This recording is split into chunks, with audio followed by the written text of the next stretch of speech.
there, Cougars! Welcome back to Harbinger Weekly. I'm your host, Stephanie McClaskey. Thanks for tuning in. We're excited to share that our Harbinger student media team is officially in full swing on all fronts. In addition to our ongoing self-care podcast, last week we produced our first sports podcast of the semester. This week we produced our first ever history podcast. All are available under the podcast tab on our website, iccharbinger.com. Also, keep an eye out for our first ever entertainment podcast, releasing as soon as we finish up with a few final behind-the-scenes touch-ups. We continue to broaden our horizons here at Harbinger Student Media, and we invite you to keep up to date by following us on Facebook, Instagram, or Twitter. Let's kick off this week's news with Cuizon. Thank you, Stephanie. Last Thursday, the Illinois Central College Board of Trustees held its monthly meeting. The Board of Trustees is a committee comprised of committee members and ICC administrators who discuss and vote on all things ICC business. They meet on the third Thursday of each month.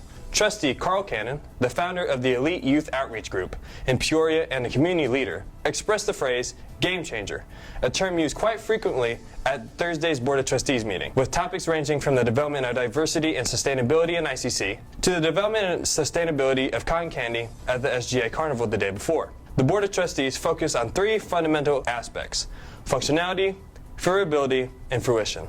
Some of the topics discussed were the increase in tuition waivers being distributed to students enrolled and enrolling into ICC to increase the number of students attending the college, focusing on our favorability. Others were based on creating diversity amongst the students and the teachers of any race, and the development of facilities that focus on the success of students here at ICC rather than their downfall, focusing on functionality and fruition.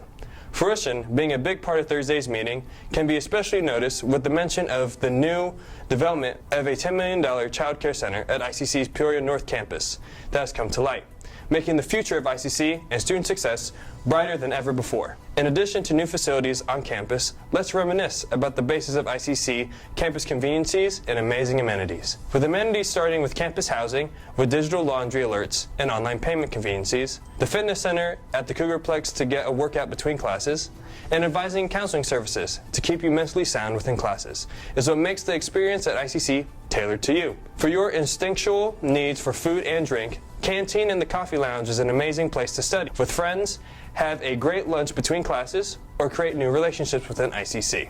ICC also has a food pantry available for all students. Contact Student Services for more information on how to gain access to the food pantry and any other needs that you may need. If you want to learn more about ICC's innovations, perspicacity, and profound evolution, go to our website, iccharbinger.com, for more on this topic. Now to Brennan with featured news. Thanks, Al. Last week, SGA hosted a carnival in the East Peoria campus courtyard. There were games, popcorn, raffles, and bouncy houses to promote this week's student government elections. Students voted for their student government at the East Peoria campus atrium from 8 a.m. to 4 p.m. on September 21st and 22nd. For more information on the running and voting, go to the article on iccharbinger.com.